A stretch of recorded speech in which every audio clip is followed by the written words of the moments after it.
Om Namo Bhagavate Vasudevaya. Om Namo Bhagavate Vasudevaya. Om Namo Bhagavate Vasudevaya.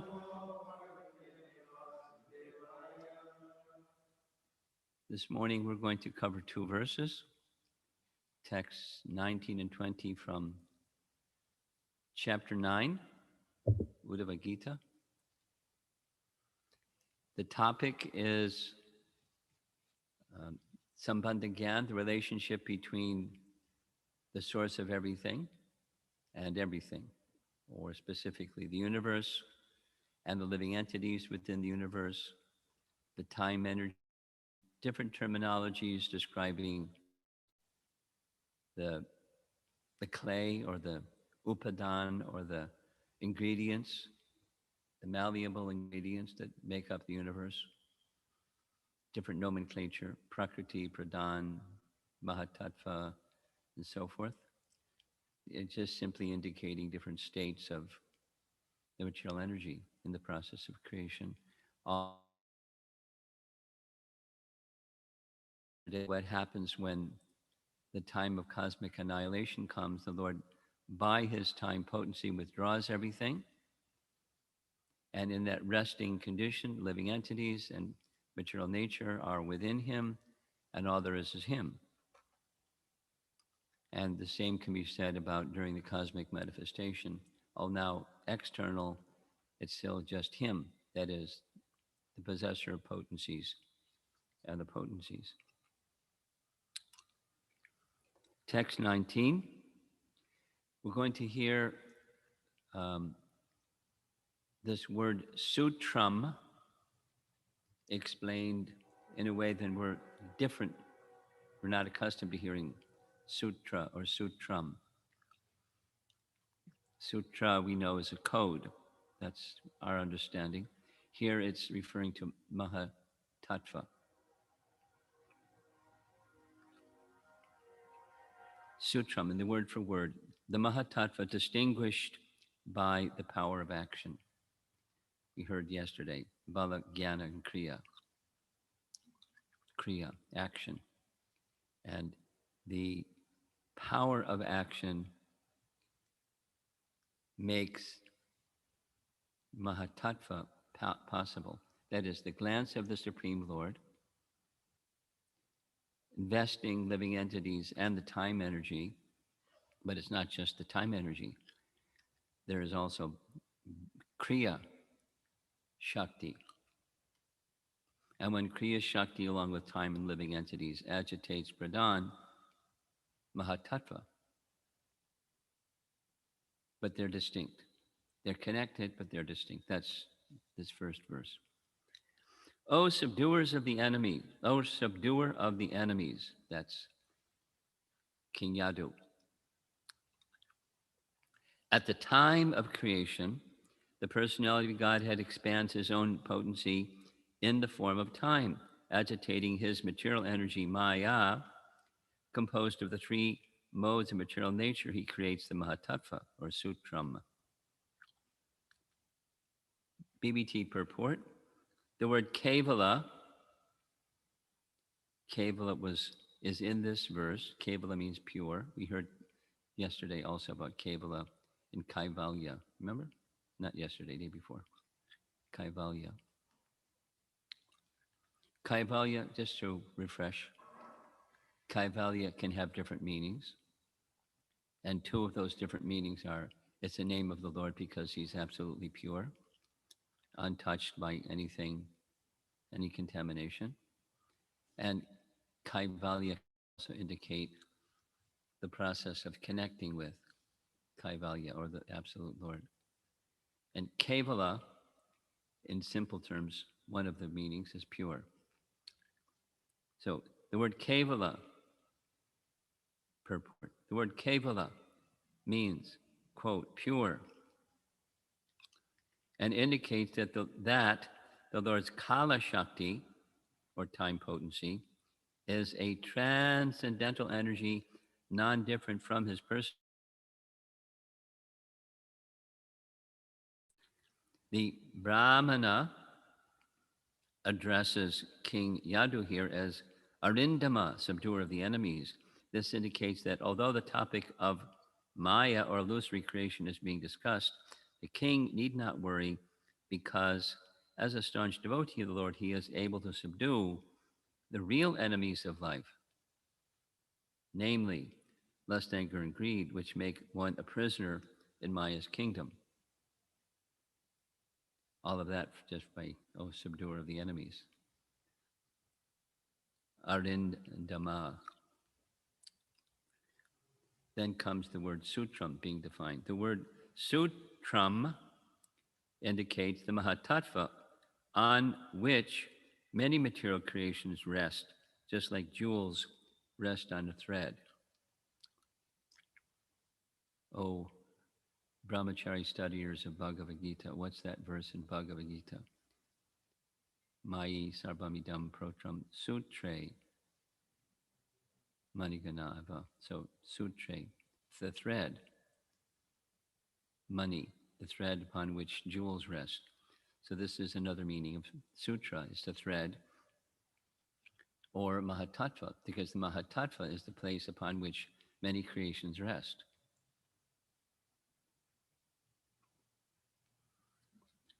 In the state of pradhan, or material equilibrium that was discussed before, the neutralized, the cosmic annihilation state,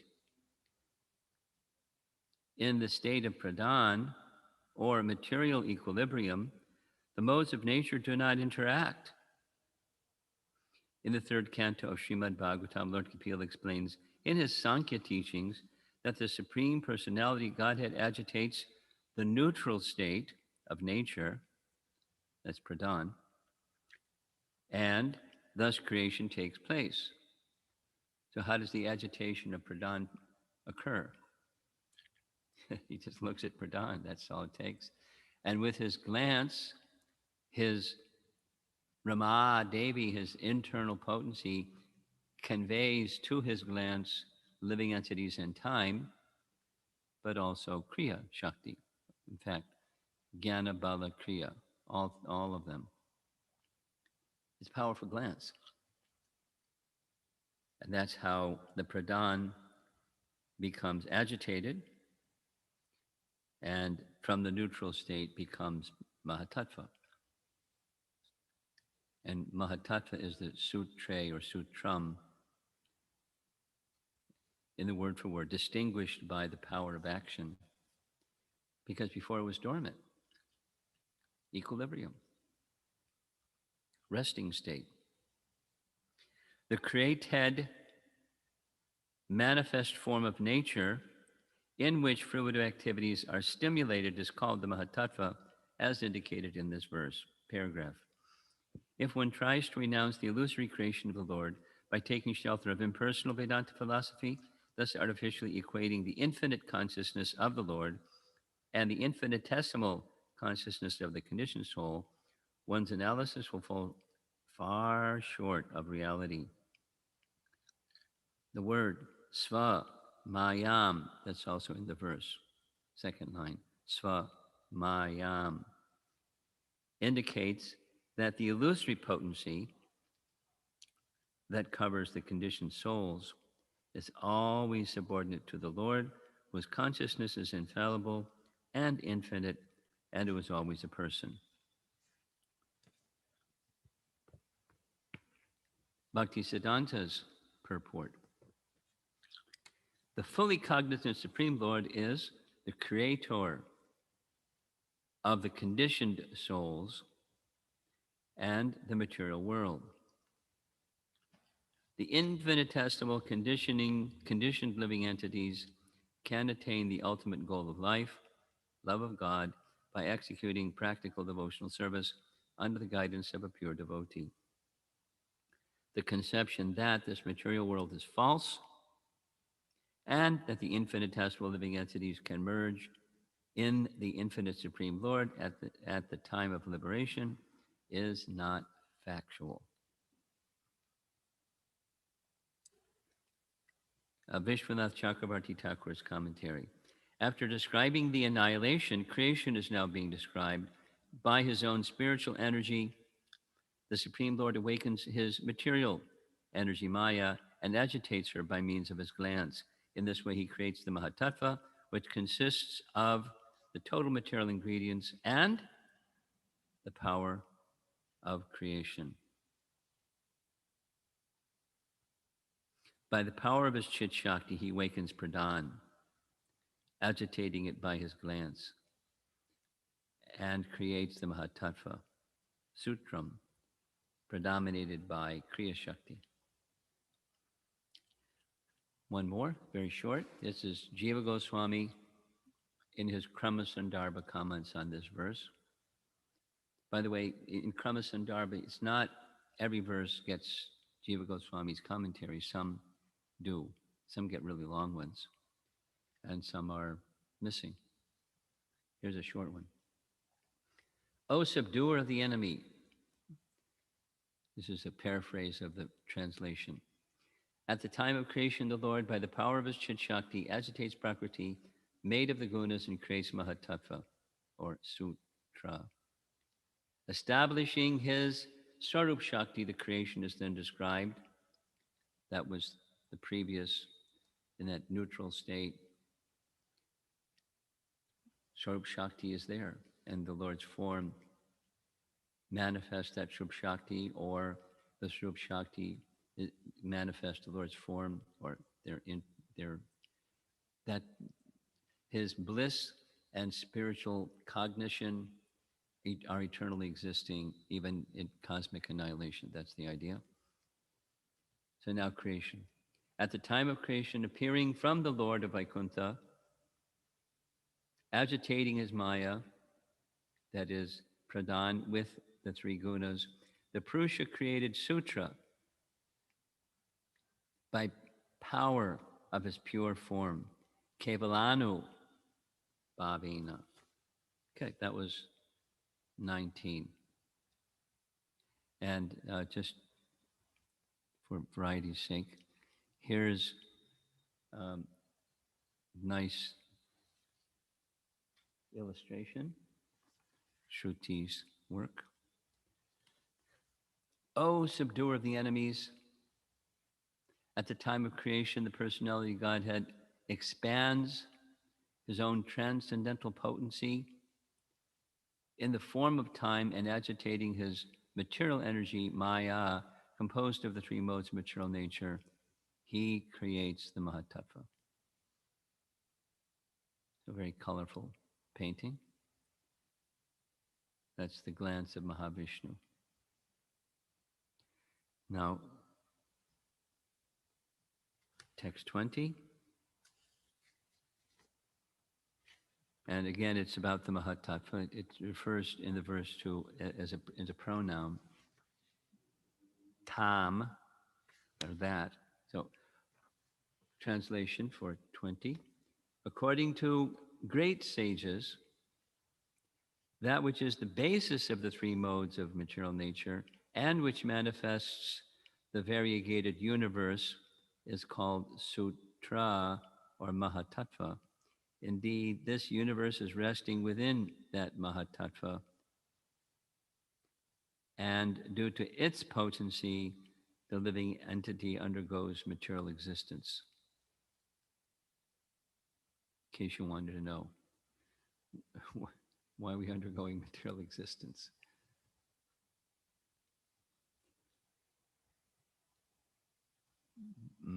Bhaktisiddhanta's translation, a little different. The compilers of the scriptures describe the Mahatattva from which the cosmic manifestation springs to be the effect of the three modes of material nature. Indeed, this universe is resting within that Mahatattva, and due to its potency, the living entity undergoes material existence.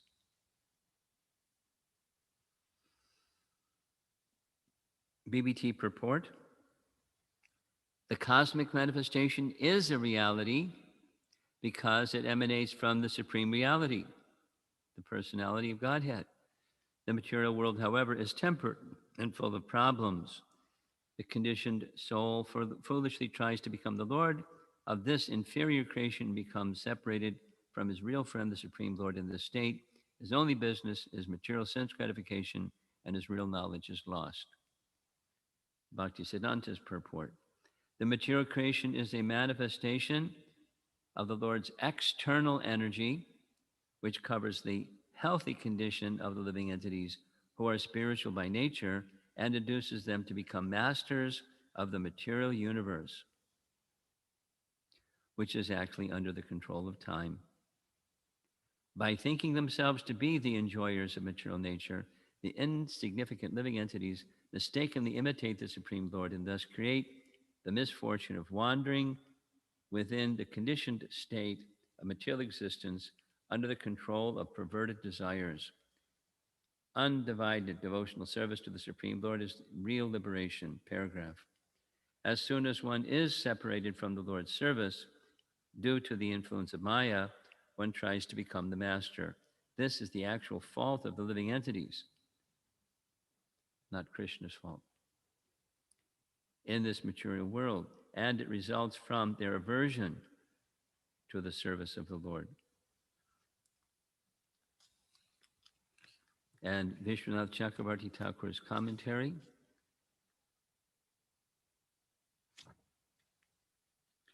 The word tam in this verse indicates the Mahatattva, which is the manifestation of the three modes of material nature, and which creates the various planets with the help of the false ego. How have the varieties of planets and living beings been created? This is described in the Vedas as follows. O Gautama, it is the air that sustains all planets of the universe and the varieties of living entities residing on them. The living entities are traveling throughout the material existence by the force of air. That's from Brihad Aranyaka Upanishad. And I'm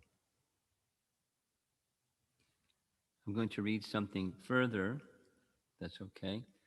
This verse, text 20, is being referred to in the commentary of Vishwanath Chakravarti Thakur on a verse from Canto 10, Chapter 2. That's the prayers of the demigods to Krishna in the womb.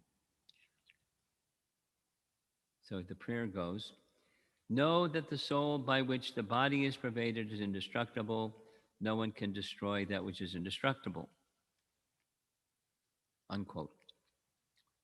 This verse clarifies the meaning of the previous verse in prayers, which know this jiva which is spread throughout the body, sarvam idam tatam, is indestructible. I have a doubt. What's that? Being spread throughout the body by his consciousness, the soul would be impermanent because of its medium size only, being the size of the body. Answer, that is not so. For the Lord says, Shukshmanam api aham jivaha, of small things I am the jiva. That's also from Uddhava Gita, later chapter 16. As well, Shruti says, quote, one should know by the pure consciousness the small Atman near which the five life airs rest. Mundaka Upanishad. And then one of our Prabhupada's favorites, Bhaga, Balagra Satabhaga Shatada Kalpitasya Cha, Bhago Jiva Savigyeya. We've all heard that one so many times. That's the size of the soul.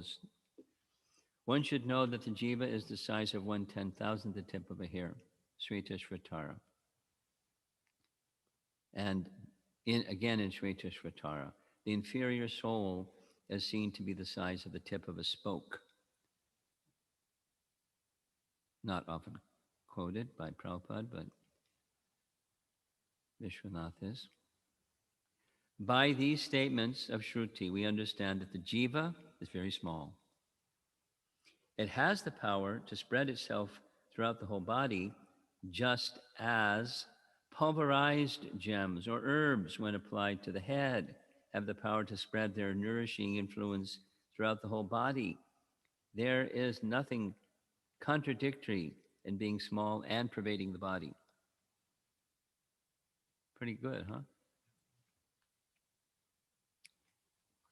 Because of its dependence on upadis or mistaken identity, the soul goes to various bodies in heaven and hell. In this way, the soul is sarva gata, going everywhere or pervading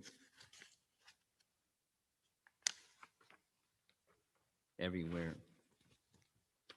Dattatreya, in the form of the Avadhuta Brahmana, that's the one who's speaking these verses, 7, 8, and 9.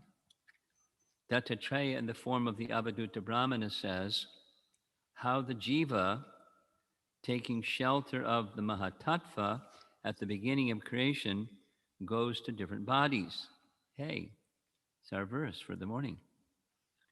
Quote, according to great sages, that which is the basis of the three modes of material nature and which manifests the variegated universes is called Sutra or Mahatattva. Indeed, this universe is resting within that Mahatattva, and due to its potency, the living entity undergoes material existence. Paragraph. Thus, the soul's pervasion of the body and still being minute is not contrary to its eternal nature stated in the previous verse. See, again, this is commentary on prayers by the demigods.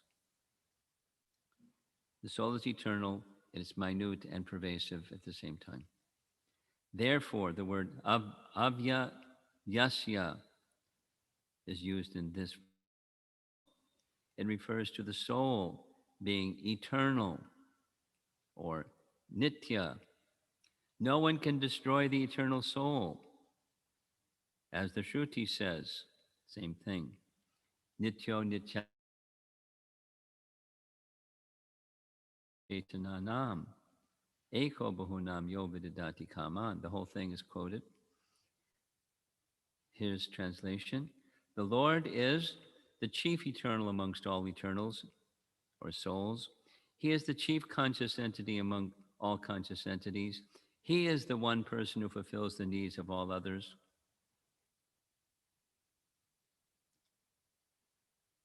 Or the meaning of this verse, that's going back to the prayers by the demigods. The body, the jiva, and the paramatma are all seen everywhere in all forms, such as human and animals. The first two, the body and jiva, were mentioned in the previous verse, prayers by the demigods. The third, paramatma, is mentioned in this verse. It is indestructible and spread everywhere in the universe. The word tu serves to distinguish paramatma from the body and jiva. The paramatma is, by its very nature, different from matter and the jiva. Now, these are understandings that we know quite well because we read Prabhupada's books and hear his recorded lectures, and he's really clear about all these things. And his books and all these things he writes or speaks is resting upon Srimad Bhagavatam, and we're just hearing details. Here's scriptural basins and support for those things that we hear Prabhupada say all the time and write in his books. It's sambandha again in some refined detail. Here's a nice illustration for text 20, same Mahavishnu who is being described. The cosmic manifestation is a reality because it emanates from the supreme reality. This is commentary. The personality of Godhead, the personality of Godhead. The material world, however, is temporary and full of problems. The conditioned soul foolishly tries to become the Lord of this inferior creation and becomes separated from his real friend, the Supreme Lord. In this state, his only business is material sense gratification, and his real knowledge is lost. So we're seeing Mahavishnu reclining, and note that there's no goddess of fortune at his feet. And then we're seeing universes expanding from him. Those universes are, you get a little X-ray picture where in the universes, Garbhodakshai Vishnu have filling the universe, the goddess of fortune and Brahma coming from his navel. It's a detail, but the reason we don't find pictures, paintings of Mahavishnu with Rama Devi at his feet is because she's within. And that's the meaning of this yoga nidra. He's in a resting state, and she and he are enjoying their eternal pastimes together within. That's the yoga nidra state.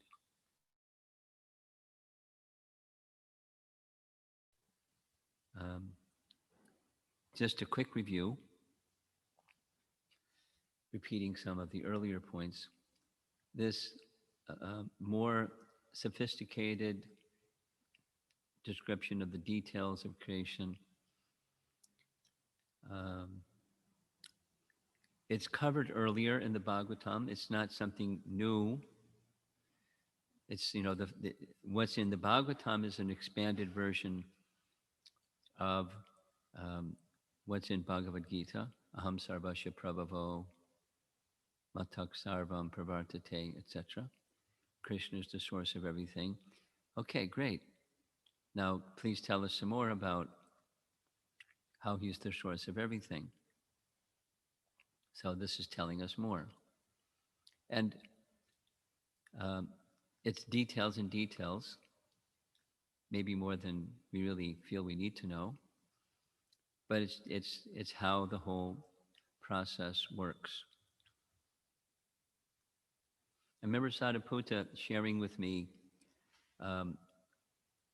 when he was promoting the understandings of mysteries of the sacred universe.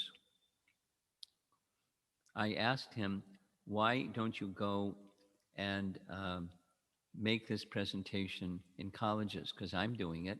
I've taken your material and, select audiences. I did that once right here at the University of Houston. I forget who set it up. Guru Bhakti, I think, set it up. And it was the Indian Graduate Students Association, IGSA. And it was anyway, back to Sadhaputta. It was an interesting experience presenting this to PhD students, a room full of them, in a little mini auditorium with seats that rise up like it's a big lecture hall kind of thing, only with a smaller scale. So he said he doesn't do that because two reasons. People just ask challenging questions because that's what scholarly people like to do, without really taking the time to go through and really understand understand the implication of what they're hearing. So he's interested in having exchanges with people that take seriously understanding what he's presenting. And then they can have something, that means they've read it. Then they ask some meaningful questions, not just mudslinging, kind of talk in a short period of time, and there's no change. The other, he said, is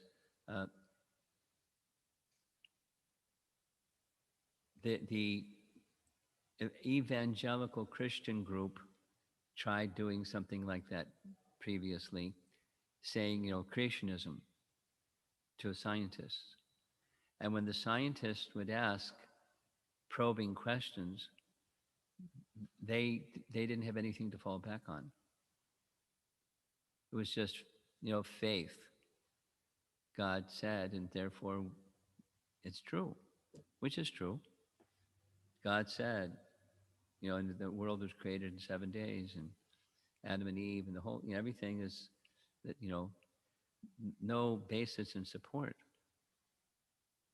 So Shadaputa was saying because they've done that, the whole of that period of time anyway, the educated community they were up in arms, and they're ready to go at it with anybody that said anything other than their thing. So it was a hostile atmosphere created by people that are saying without sufficient understanding.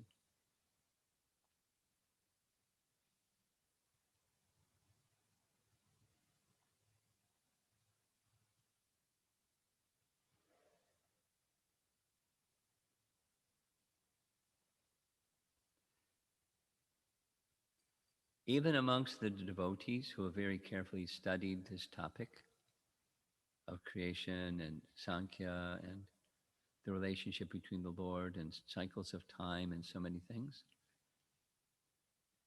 there's a lot of opinions out there. And the Temple of Vedic Planetarium team, they know very well, as soon as they put something up,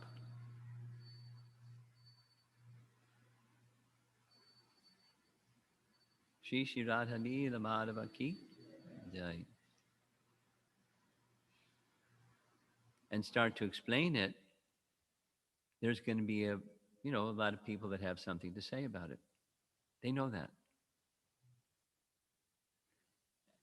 And this kind of question, when we're presenting things to people that didn't grow up with like this understanding, or what we're hearing, the process of creation in the way that the Bhagavatam describes the process of creation, people are going to be apprehensive.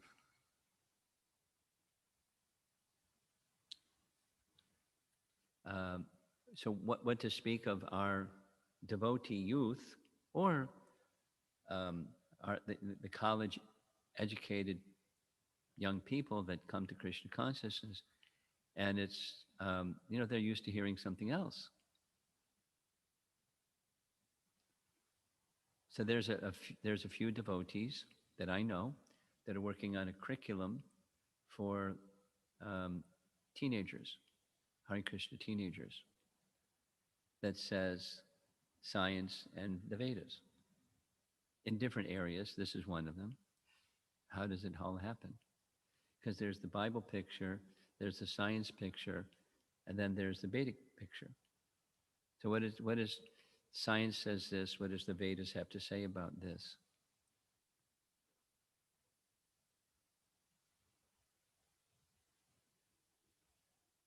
Now, Prabhupada apparently didn't go into too much depth about what science says, because he often would say a chunk exploded, which is kind of old.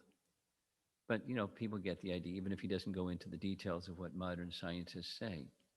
But we should be aware, as we're trying to understand the Bhagavatam's message, and especially when you start going into details of his different shaktis, like it gets a little complicated, but it's the basis of our understandings, because it's a little involved. You can't just build a creation with toothpicks. It's very involved, and not that we have to be Lord Brahma and know how to do it all, because he does. But it was revealed to him. He didn't have to go to college for 15 years. He just had his knowledge imparted within his heart after his austerities, etc. So we're getting this disclosure about how the whole thing works. And it's theoretical, quite theoretical, but at least because theoretical in the sense that we don't have to build the universe. We don't have to make wiggle this and that wiggles that over there, the cause and effect of things. But there is a cause and effect of things. And behind all things, there's the cause of all causes. And it's not just God said, and there it was, and it was good. which is okay because it's effortless. He doesn't have to go to an office and build stuff or factory. His potencies are working. But here's how his potencies are working, and it's remote control. So the Vedas are giving us understandings of the principles of cause and effect, like we discussed, those terminologies, um, upadan, karana, and nimitta karana, instrumental cause and the ingredient cause, or karana. And then there's the sarva karana karanam. And how does it all fit together? Sounds nice. How does it all fit together? Here's how it fits together. And this isn't it. It gets more involved, very involved. This is just a quick summary by Dattatreya, reviewing things that were said in more detail in earlier cantos of the Bhagavatam. But it's, after all, it's 2 of the 10 topics in the Bhagavatam are Sarga and Visarga. So that's the promise, and here's the fulfillment of the promise. We're getting the picture. Now, Brahma hasn't done anything yet. This is still the Sarga picture. But Brahma can't do anything unless Vishnu does something. And then he takes the something that Vishnu does and works with it. It's the same like us.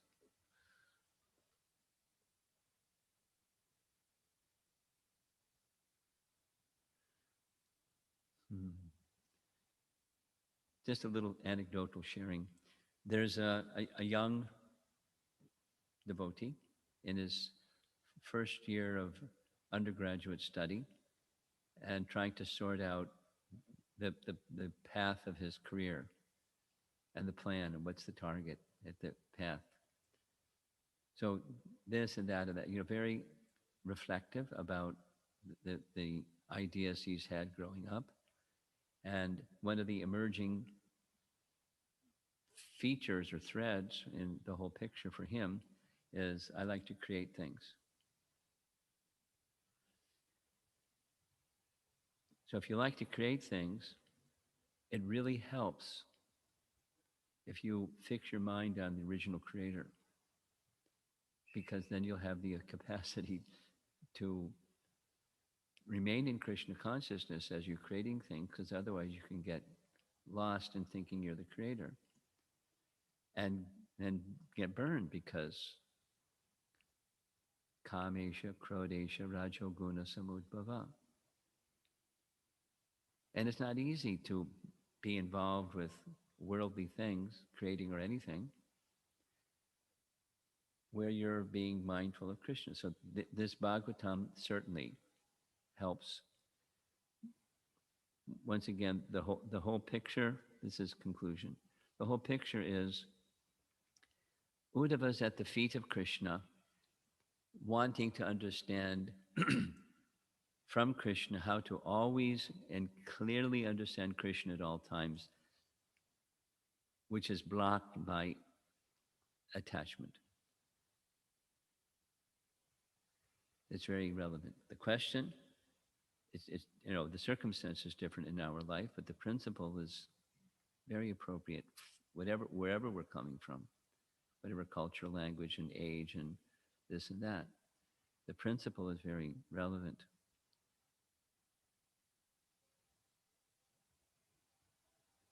So let's see if there's some discussion.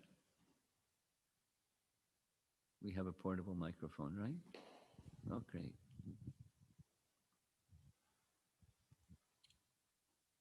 If a scientific person believes in God but is embarrassed or dissatisfied with the Christian description, would they be theoretically open to a well-presented Vedic idea of creation? Sure. A lot depends on faith, doesn't it? And there's stages of faith, but open, if your question was open, yeah. That's, Adav Shraddha. Let me hear. People gather together. Prabhupada would explain. You've come here to this assembly with some faith. Let me hear from the Swami, see what he has to say. It's preliminary faith.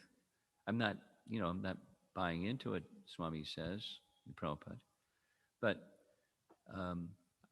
they'll hear. So one can be open like that. Sure. Brahmatirtha Prabhu has had some conferences on science and consciousness. Yeah. And he said that some of the scientists that come, they get prasadam and they find the people very nice, and they say it's one of the best conferences they've ever been to. You're just commenting.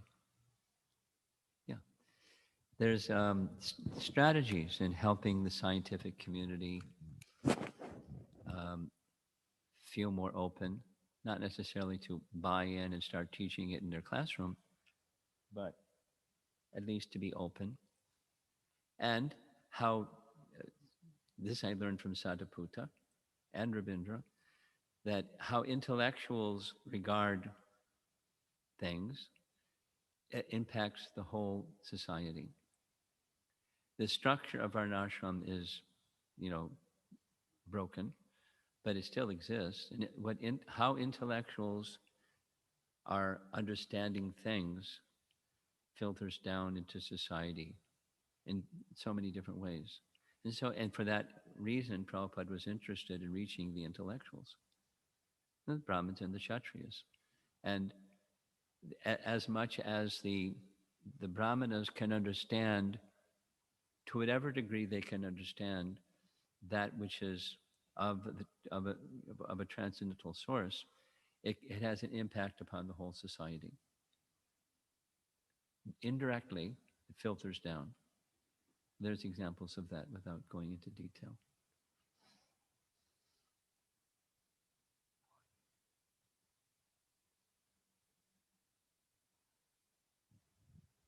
I was just curious, like, do most Mayavadis, do they use the word Jivatma at all, Mayavadis? Because it seems like Jivatma... Well, they must. I don't know how they do. They must, because it's within Scripture. It's a Sanskrit term. So they must in some way, but I can guess how they do. I don't know for a fact. But they just dismiss it. They trash it. It's illusion. It's a covering of Brahman.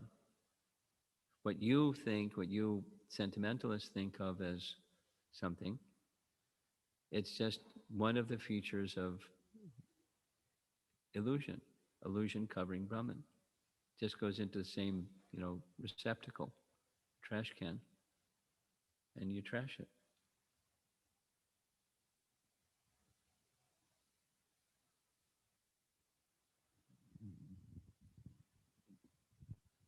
Okay, we're going to see what's online. Nothing. There's one behind you. Hare Krishna Maharaj, thank you for class. You gave the example of the jiva pervading the body, like herbs or powdered gems applied to the head would pervade the whole body. Interesting example, huh? Yeah. I was thinking that the jiva is an individual particle, Yes. one particle, whereas in that example there's many particles. How would you counter this? With any metaphor, there's limits. So what you're saying is correct. That's the limit of that metaphor. But although it's applied, the metaphor works. Although applied to the head, it goes to the whole body.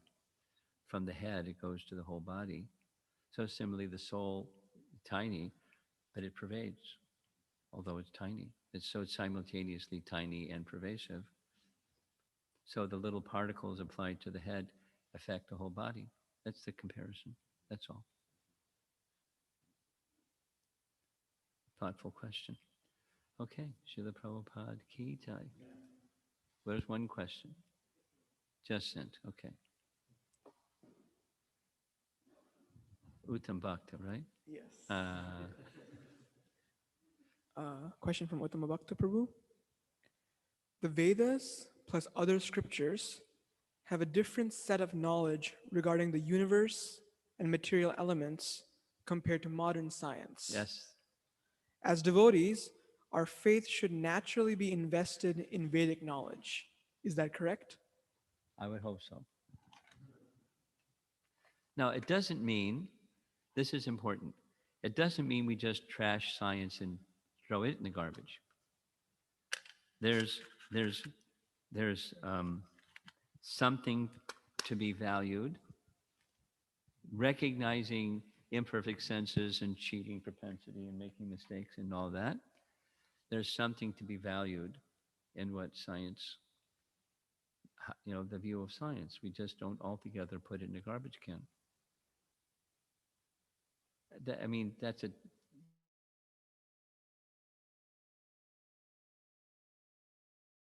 but we don't trash it. 100% trash. Because part of it is, if we take that position, we're going to lose a whole audience. If that's our heart and that's our regard, it's going to come out. We want to help those persons that have reliance upon their senses and their mind to relying on something that's higher than their senses and their mind. And then it can purify, they can do good work for Krishna. Okay, Prabhupada ki jai.